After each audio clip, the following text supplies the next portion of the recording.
Hello. How are you doing today? Good.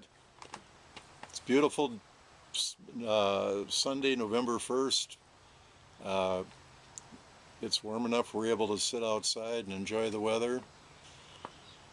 And Right. So why don't you introduce yourself? okay, I'm the owner of Crown Point Resort. My name is Frank Rybeck.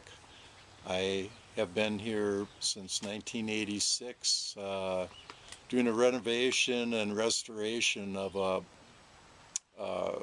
half of the original resort, which dates back to 1913. It was a bit broken down and It had not had any maintenance for, I would guess, close to 40 years. Roofs were collapsing. It was unsafe to walk in the buildings. Uh, and the accommodations were rustic at best. okay. Uh, Three of the cottages had no plumbing, and there was one 100 amp electrical service for the entire resort. So you've done all the work pretty much yourself? Yes, I am a home builder, and I know just enough to be able to do simple maintenance things and basic construction. Okay. You have a beautiful place here and I'm surprised at how well you've done. So what is a typical day like for you here on the lake? Well, it's seasonal. I am open all year, but we're very busy from about April until November. I work every day of the week during those months. I don't take any days off, and I typically work from 7 or 8 in the morning until about 6 at night. Okay. And my day is split up. I wear a lot of hats. I take reservations. I talk to 10 or 20 people a day. I I oversee housekeeping. I do repairs and building maintenance. I handle boat rentals and repairs, and kind of bounce around from one to the other all Okay. day long, and it fills up the day. That's pretty amazing. I commend you for that. What do you feel is your biggest challenge? Right now, it's working every day for 7 months straight. Okay. What led you to get into this position or buy this place to renovate? Well, the place was in terrible shape, uh, but I knew the lake, and I didn't look at the buildings when I bought the property.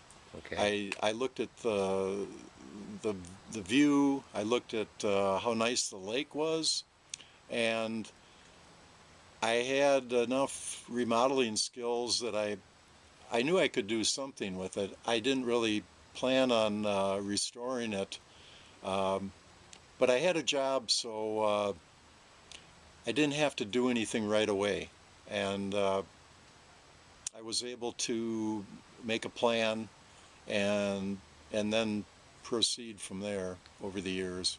It's been it took many years to restore these places. They're all the original shapes and sizes. Um, so I worked on it mainly during the summertime. Okay. You've done well and I appreciate it. Now you had mentioned something about the clean water.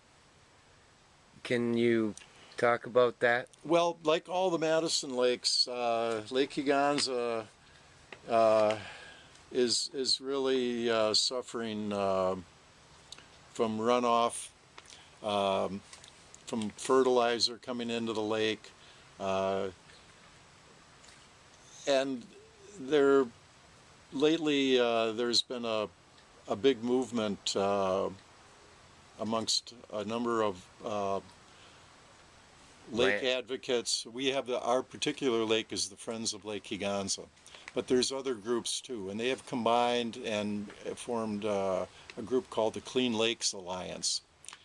And they're getting farmers to sign on with them and to make them realize that their dairy herds and what they do with manure and with fertilizer affects the lakes and affects the water quality. So we're all interested in having nice clean water, crystal clear.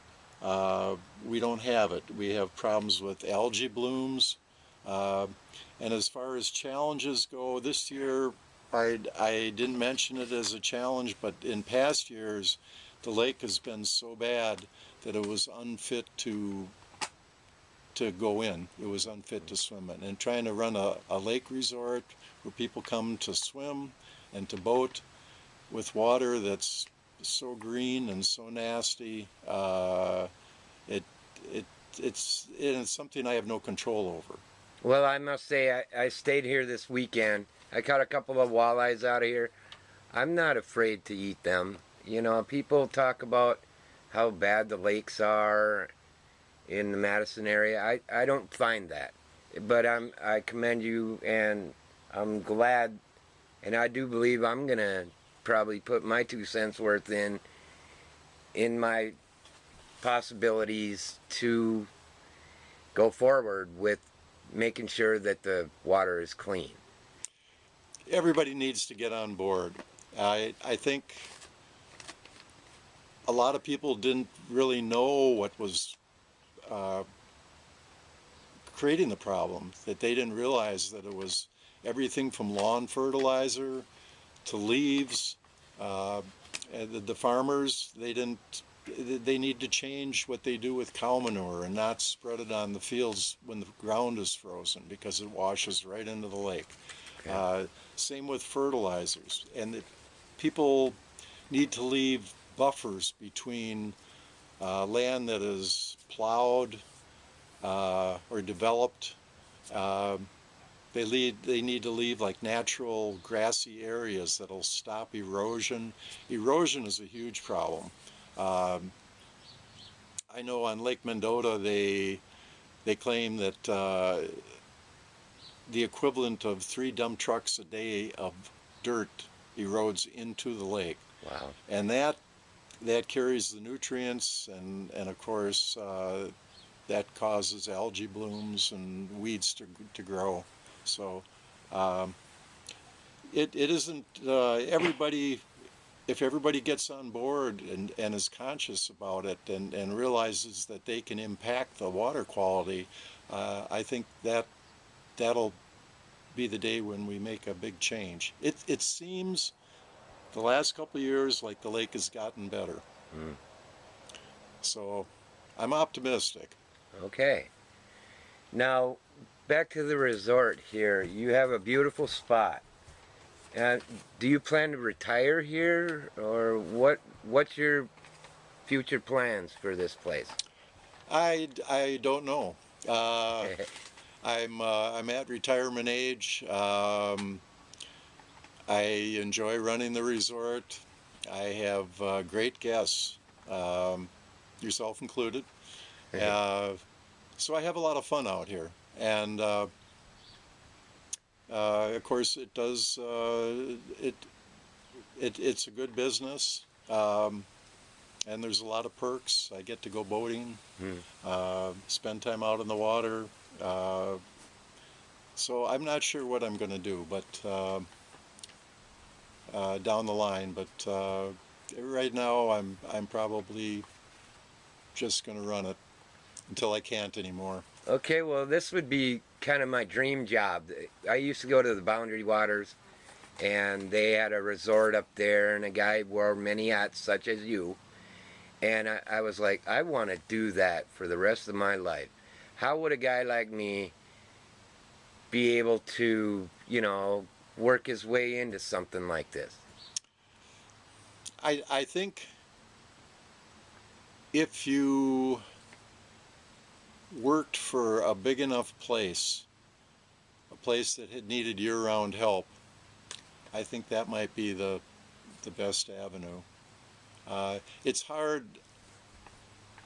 It's hard to get into a small place like mine because it would take a big cash outlay. Okay. Uh, Resorts are disappearing. The land is worth a lot because they're on the water, and as a result, I'm afraid most resorts are going to be gone in the next few years. The big ones will survive. And perhaps you could find one that was run down and Such as what you've done. Yeah, yeah, exactly. So there is kind of a corporate takeover that I've noticed a trend in resorts up north, especially. They take over and they have the big money. So I appreciate the fact that you would be honest about that, and you have a really great place here. What do you see for the future of these lakes in Madison, or give me some pointers on how I can get a hold of people to join the consortium of keeping the water clean? Let us know about that. I would have them go to the website for the Clean Lakes Alliance. Okay. And they have a lot of activities. They, everything from free boat rides. They're very active during the boating season. Okay. They would be a great source of information, and a person could join them. They're always looking for help and volunteers. It would be a good thing to do. Okay. Well, that's great, Frank. You've done a really good job with this place, and I plan to come back. You have reasonable rates. You have a beautiful place, and you caught a few fish even. Yes, sir. Awesome. I'm gonna eat them. All right. Walleye are the best. All right. Well, thanks for staying here. All right.